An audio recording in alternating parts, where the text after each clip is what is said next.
আসসালামু আলাইকুম দর্শক বন্ধুরা, আপনারা দেখতে পাচ্ছেন সকল মানুষের একটি প্রিয় খাবার, যা আমরা ছোটোবেলায় বেশি খেতাম। বড়রাও এটা খায়, বিশেষ করে গ্রামে। এই পাটের দিনে যখন ছোট ছোট পাট এর ভিতরে আগাছা থাকে, সেই আগাছা পরিষ্কার করার জন্য কৃষকরা কৃষকরা জমিতে সে আগাছা পরিষ্কার করে এসে দুপুরবেলা এই খাবারটা খেতে খুব পছন্দ করে, কারণ এটি রসালো খাবার। এটার চোখ থাকে, কোনোটায় 3 চোখ, কোনোটায় 2 চোখ, কোনোটায় 1 চোখ। আমাদের মাদারীপুরের ভাষায় এটাকে চোখ বলা হয়। মানে যেটা দেখতেছেন এটা চোখ, এটা মূলত তালের আঁশও বলে। এটা খাইতে অনেক মজা। এটা এমন একটি খাবার যা কয়েকভাবে খাওয়া যায়।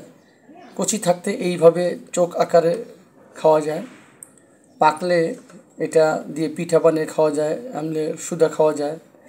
আবার এটার আঁটি মাটির নিচে রাখলে কয়েকদিন পর গ্যাস হয়। সেই আঁটি কাটার পর মাঝখানে যে শ্বাস থাকে, সেটাও অনেক মজা। তো অনেক পুষ্টিগুণ ভরা একটি খাবার। এটা হয়তো তাল বাংলাদেশের অনেক পছন্দের, সকল মানুষেরই পছন্দের একটি খাবার। আমারও অনেক পছন্দের খাবার।